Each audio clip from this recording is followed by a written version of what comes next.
All right, welcome to Chapter 7, which is all about social media, um, which you guys have a lot of knowledge about because many of you grew up, if not all of you, grew up in the age of social media. Social media can be defined as the social interaction among people in which they create, share, or exchange information and ideas in virtual communities and networks. So it's all about creating content online, right, and then sharing that content with other people in these virtual communities. It involves the intersection of technology, social interaction, and information sharing, and it's really a dominant phenomenon in the contemporary era. What are the differences between social media and traditional mass media? Well, if you think about it, traditional mass media operate in this kind of monologic, one-to-many communication mode, whereas social media represent a dialogic, many-to-many style of communication, right? You have many people communicating. It's multi-flow, multi-directional, right? Everyone's sharing and everyone's contributing. Um, Traditional mass media, think about this, traditional mass media, they filter and then they publish. Every news organization acts as a gatekeeper and they hire gatekeepers. I used to work at KSTP TV in Minneapolis, St. Paul, and I was a gatekeeper. My job title was the assignment editor. I would sit at the assignment desk and receive emails and faxes and phone calls and press releases, and then I would have to decide if this was if stuff was newsworthy. So in the news and in traditional mass media in general, you filter and then you publish. But in social media, it's the opposite. You publish stuff and then it gets filtered out. Some people, some information gets hits, gets likes, right, and then some doesn't. It's a very different environment. Once original material enters the social media world, mass media companies are essentially bypassed. So even though mass media companies, obviously, they have a presence in the social media world, right? I mean, CNN has a Facebook page, obviously. So, but in some ways, they get bypassed because the content sort of takes on a life of its own. I mean, it gets out there, the link is out there, and then everybody's sharing the link, and then CNN is just, they don't have anything to do with it anymore, right? It goes viral because of what's happening in the social media environment. Does this mean that media corporations are less important? Think about that. I would say no, because they're still driving a lot of the content. I mean, the biggest social media sites are those that belong to corporations. So that's my opinion, but you might disagree. Um, and think about that question with reference to agenda setting theory. Remember, agenda setting theory is the idea that while media might not tell us what to think, they tell us what to think about. They dictate our agenda. The media start talking about something, and then we're thinking about that something, whatever it is. So social media are more collaborative, they're more participatory than traditional media, which operate obviously with a profit-making business model. Some people are working on creating more of this open source media material that's free or which costs very little. This is material that features a lot of sharing, a lot of collaboration, a lot of interaction. Think about the differences between social media and traditional mass media by thinking about some examples. Think about Wikipedia as an encyclopedia, an online encyclopedia, versus like a hardcover book encyclopedia, like the Encyclopedia Britannica. Very different, right? Just in many ways. I mean, Wikipedia, they're both massive, but Wikipedia is just, I mean, there are new topics being added every day. And information is added to topics, to subjects every day. And we all contribute, we all edit. It's a publicly edited and created encyclopedia. Think about crowdsourced sports news sites like Bleacher Report. Bleacher Report is just basically, and this is how it started out, just a bunch of dudes who liked sports, and they were like, "Hey, I'm going to write about sports," which is why a lot of those articles. I remember the first, time I started reading these Bleacher Report articles, and they were so terribly written. I was like, "Who are these people?" And then I did a little bit of research. I found they're just fans. They're not even getting paid. Now it's kind of blown up. And now they're getting advertising, and and now they have regular writers, and but think about that as compared to something like ESPN, which is very corporate, very traditional, right?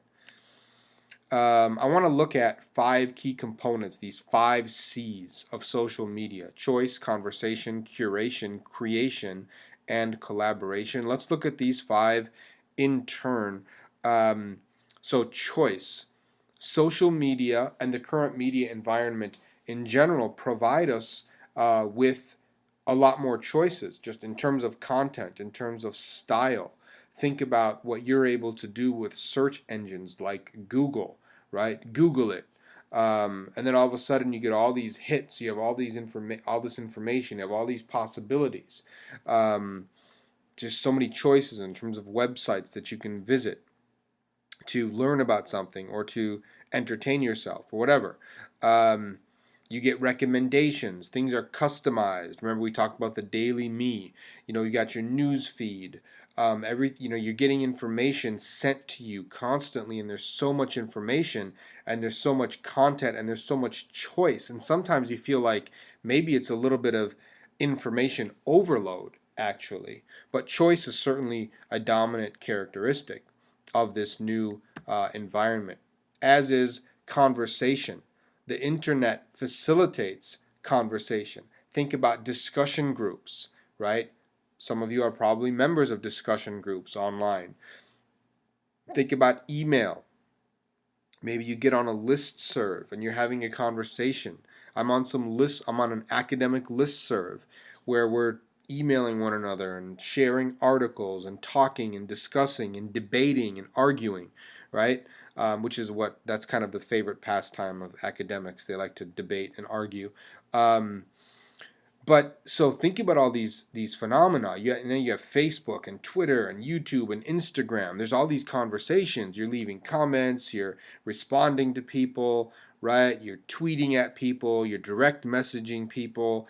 And so there's a constant conversation. The internet facilitates a lot of this, and certainly social media facilitates a lot of this kind of conversation.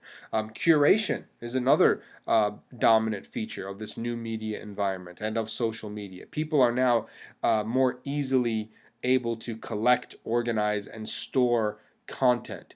Think about tagging, right?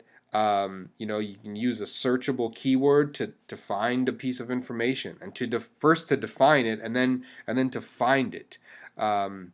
You have hashtags. We're kind of this hashtag culture now, right? Hashtag, either the Charleston shooting that happened last week. Now the hashtag. If you want to know about this, if you want more information about the Charleston shooting, you could just Google hashtag Charleston shooting, or you could go to Twitter and do hashtag Charleston shooting, and you'll just get, thousands and thousands of hits. Folksonomies, collections of tags created by users that provide data about data regarding information, metadata, right? So it's easier now to collect, organize, and store content. It's kind of interesting because for me as a researcher, it makes things easier sometimes because I'm able to collect and gather content online, if that's what I'm interested in, much more easily than even 5 years ago, before the hashtag phenomenon really took off. Creation. It's much easier for us to create content now. We don't have to sit back anymore and just be passive about and just kind of wait for CNN or Fox News or whatever or whoever, big corporations, to produce content for us. We can create content ourselves. We have blogs. We've got Facebook and Twitter and YouTube. You can make a video and post it. Um, you can leave a product review or a service review, which I love. Every time I buy something, it kind of drives my wife crazy. I can't buy anything now without um, looking up the reviews. It's crazy. And I'm so bad. I'm such a bad Samaritan because I never leave reviews. I never write reviews. And I should. And I always say, I'm going to do it. I'm going to write some reviews. And I never do. But God bless the people that write the reviews because they're very, very helpful. Um, I just booked a trip to San Francisco for a conference that I'm going to be going to in August. And I did some searching and found like this great hotel. Basically, I just look at the reviews. It's like, wow, this hotel has great reviews and it's not expensive, so I'm going to go there. Anyways, so we have the ability to generate content. It raises really interesting implications for intellectual property and intellectual property law. So intellectual property laws are actually designed to encourage creativity. I protect what I produced, right? So I can make money off of it, so no one can rip me off. And that encourages creativity. But in the internet, this could potentially actually discourage creativity because it could kind of stifle things. It could stifle creativity, right? So that's something that's interesting to think about. Collaboration.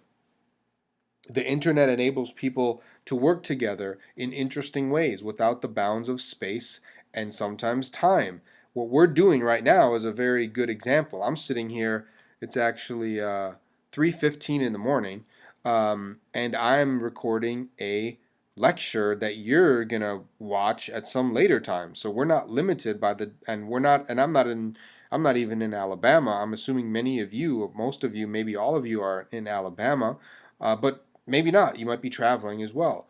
So that's very interesting, right? The internet is what facilitates all of that. None of this would be possible without the internet. Think about political campaigns. You know, we're getting into that 2016 campaign season has already kind of started, and you have people in all over the country now campaigning um, for certain candidates, right? So you've got, whatever, Hillary Clinton, and she's got people on the East Coast and people on the West Coast, and they're collaborating online. And sometimes this leaks over into the offline environment, and that's interesting as well. Wikipedia is a really good example of an online collaboration. That's just a public,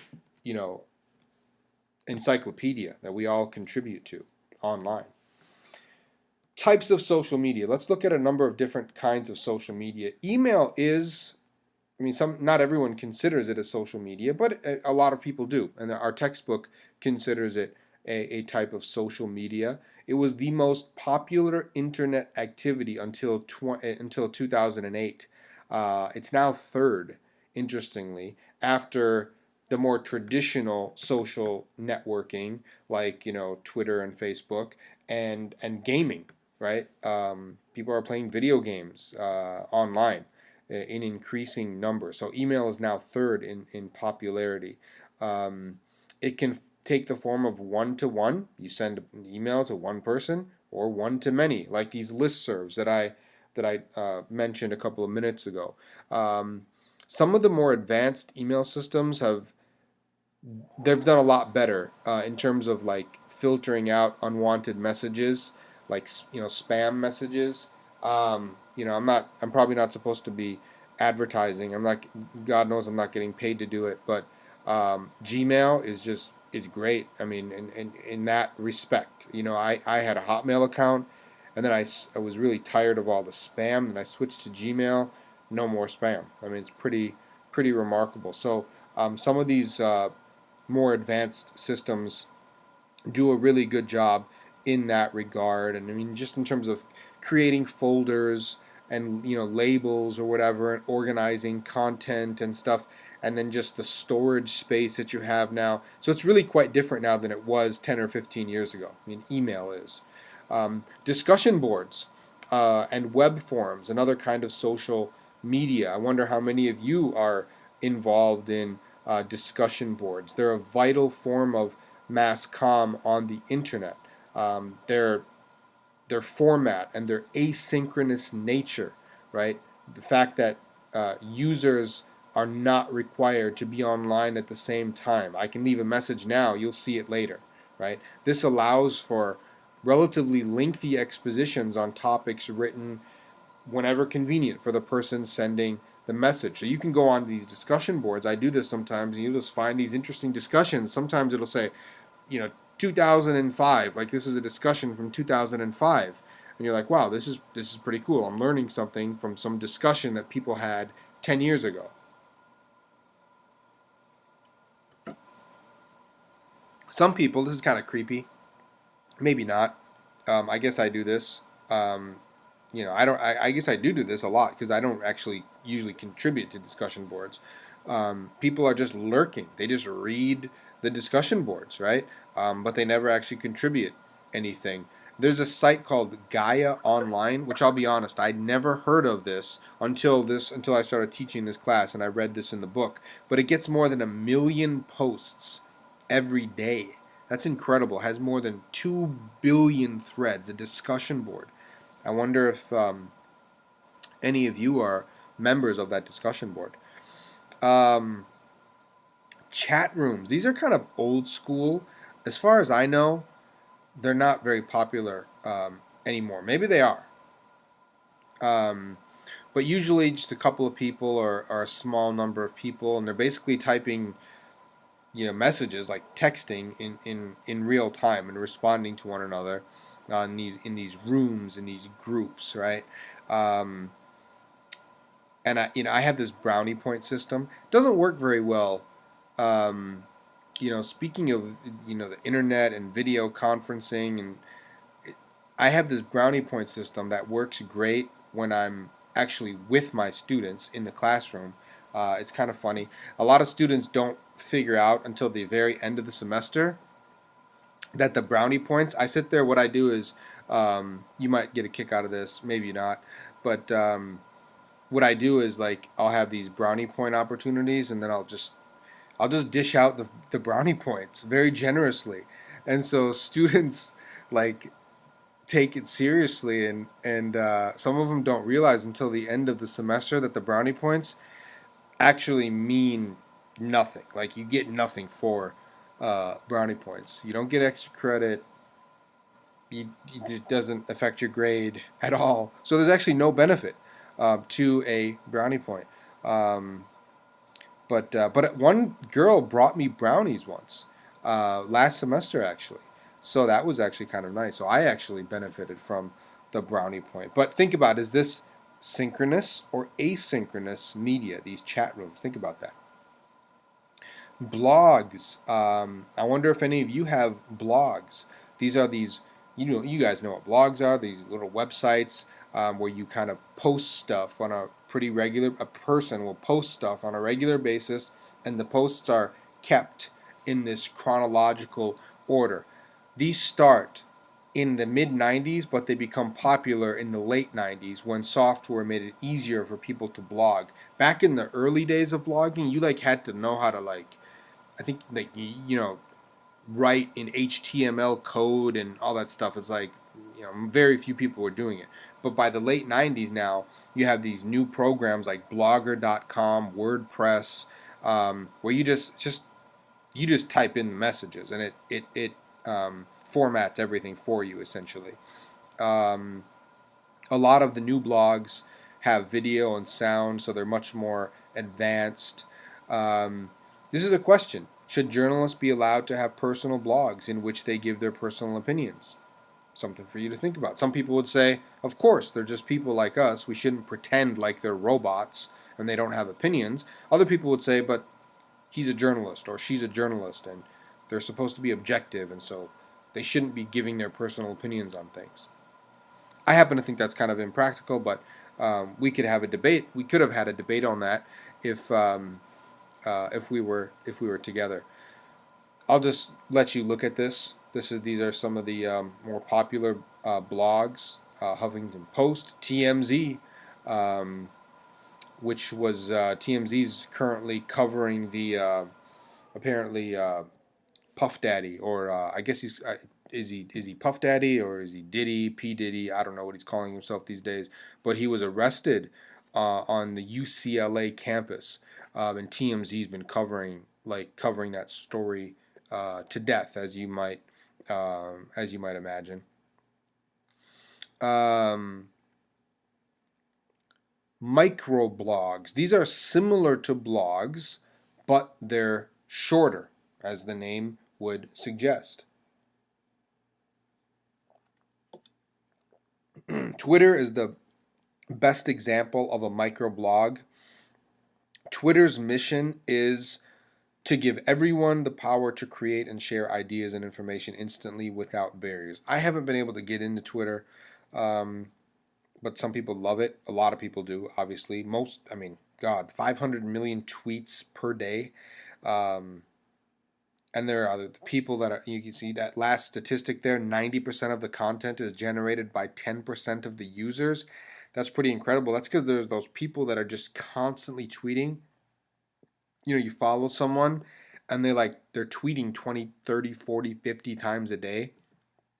Can get a little bit annoying sometimes, but that's what's happening, and people are relying on Twitter. I think the reason I don't like it as much is because I'm long-winded, and it's hard for me to contain my thoughts in 140 characters. I'll be right back.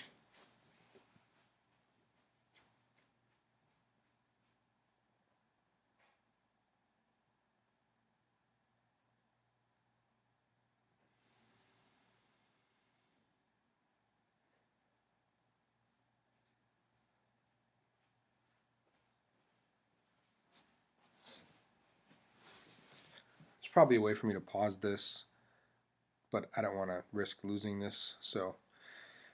A wiki is a website that lets anyone add, edit, or delete pages, like Wikipedia. WikiWeb was first established. That was the first wiki. It was established in 1994. Wikipedia is huge. It's a big deal. Don't cite Wikipedia in your papers. What you should do is go to the original source. One reason why is because Wikipedia is not always accurate, right? It's just people like you and me just go on and update it. Remarkably, it's pretty accurate. I mean, I think the people that update regularly are, for the most part, they're pretty diligent, but you have to be careful. And there are these trolls, these people who vandalize entries by entering false information. So you have to be careful with something like Wikipedia. You have these social networking sites. There are so many of them. Classmates.com. And I don't know if that ever really took off. Maybe it's really popular. I don't know. It seems kind of pointless. I mean, with Facebook, because you can keep track of and keep up with your classmates on Facebook. Like I got invited to my 20-year high school reunion. It was all on Facebook. They just created a group, or they created an event and they invited everybody. So I don't know. That's just a kind of a weird. I don't know why classmates.com would be thriving, and maybe it's not. I don't know. But anyways, 6 Degrees. That's another one, and I don't know if that's still. I mean, these are two of the early social networking sites, and I don't know if 6 Degrees ever really, how far it took off, or if it's still around or still popular.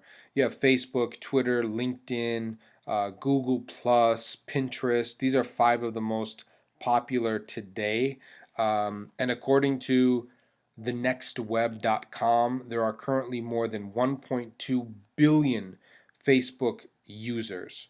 That's more than, I think that's more than any country on earth, is it not? I'm trying to think. The population of China, the population of India, they're both more than a billion, but I don't know if they're at 1.2 billion. So that's a lot of people. Not all social networking sites succeed. MySpace was a pretty big failure. Justin Timberlake is trying to resurrect it, but I don't think those efforts are going over very well. I think what I'm going to do is I'm going to stop and divide this lecture into 2 parts. So we'll pick this up at YouTube, it'll just be a short part 2.